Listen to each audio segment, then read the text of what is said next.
Eugenia creates virtual reality dances to express her bipolar disorder. Why dance? Studied dance my whole life, professional level. So it makes more sense for me to make dances about it rather than write about it. So how does a VR dance look? You know, you find yourself inside a cave, which is someone's mind. And so you can watch like symptoms being danced out. You can literally walk with the dancer as the dancer is moving. I like that. Yeah. And every single time I struggled with something related to the bipolar disorder, I found myself making a dance. And then I started thinking, oh, I must not be the only one doing this. And I found out, since, yes, I'm not the only one doing this, like a shout out to Kevin Turner in the UK. Hiya! But I'm hoping that Asia will also start exploring it more as well. Do you think it's true that people with bipolar disorder are more creative than those without it? Or is that just a dangerous delusion of grandeur? Two things I noticed about myself that are a bit different than, say, someone who works in finance. Only two? Go on. The racing thoughts thing, right? Yeah. So I find that, like, in an hour, I'll have the same amount of thoughts that maybe somebody else will have in a week. So, like, that's how many more ideas, right, in a single day. So I suspect that might be one reason why I lean towards creative stuff. And then number two, I told somebody once, the reason why I have no interest in drugs, I'm not even really interested in alcohol, is because if I just let myself go, things look and come across very bizarrely. Yeah, without God, we don't need any acid to hallucinate. No, so it's like go off your medications, you'll have an even more bizarre experience. But yeah, like I remember one time I was sick and I hallucinated like all these things coming out of the ceiling, and I was like, whoa, I never need drugs in my life. This is what I'm seeing when I'm sick. I can save a lot of money and grief. But you're right. Bipolar people I look up to, the bipolar friends I have, they tend to be in the creative industries. It's funny. I don't know that I've met like a bipolar brain surgeon. That'd be great. Quite a few bipolar people are living a very normal baseline. Yeah. And hence passing for normal people. Normal people? Well, you know, they don't look out of the ordinary, right? Shh. Listeners, don't suspect that I've got 14 arms and no hands.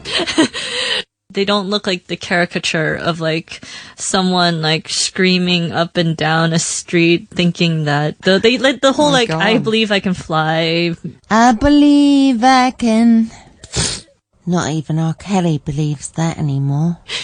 I used to believe I can fly. Yeah, but I mean, it's just like that's what they talk about. They never talk about Susie Q, who's a bipolar whatever, and yeah, her neighbors have never guessed for 23 years. Like, they never talk about that person.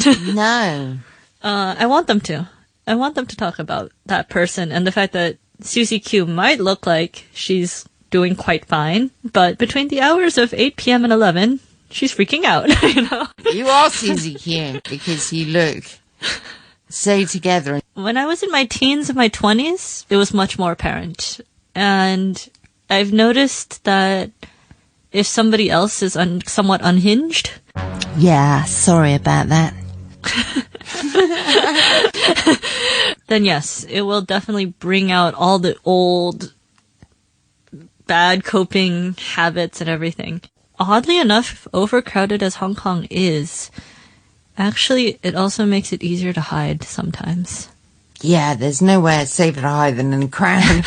Yeah, actually, you know, like, nobody cares if you haven't left your house for like a week. Do you think it's a good thing to sort of hide in your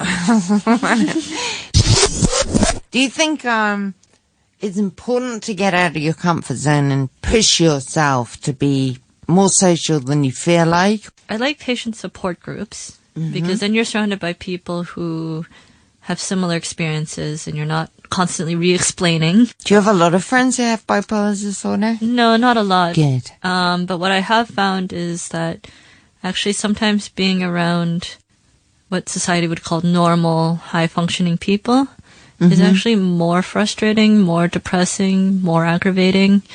And it's more stressful because, you're like having to mask yourself.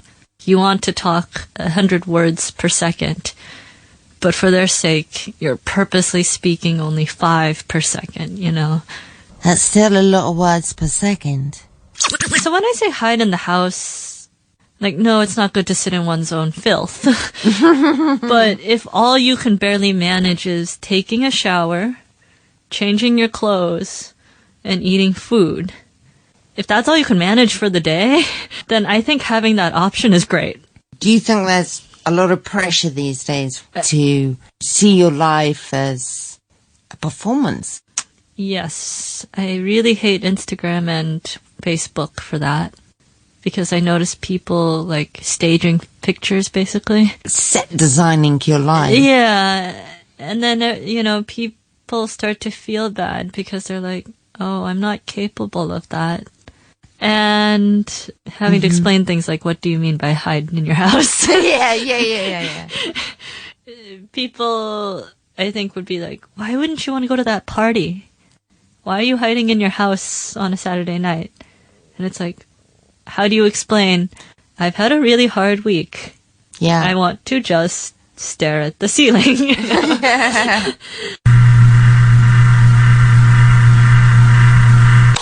I will say one thing that the US does very well is it drives the fear of trade wars. No, well, that too, but so for example, I remember meeting a repeat patient who told me he's like, I've tried to commit suicide 36 times, and because I've done it so many times.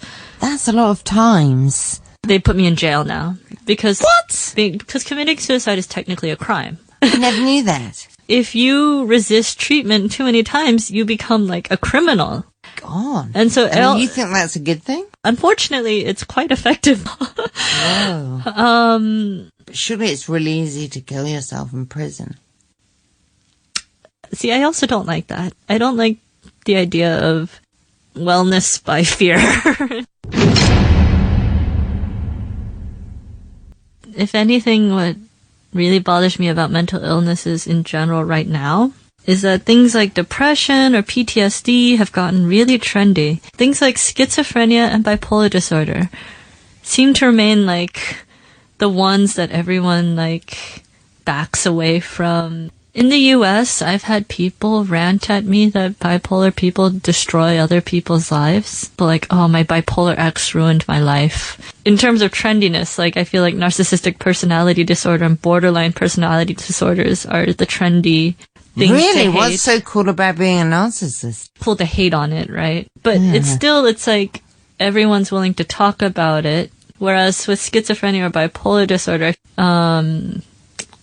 I almost feel like it's better to be caught posing nude than to reveal that you have one of these conditions, because at least you can make a career.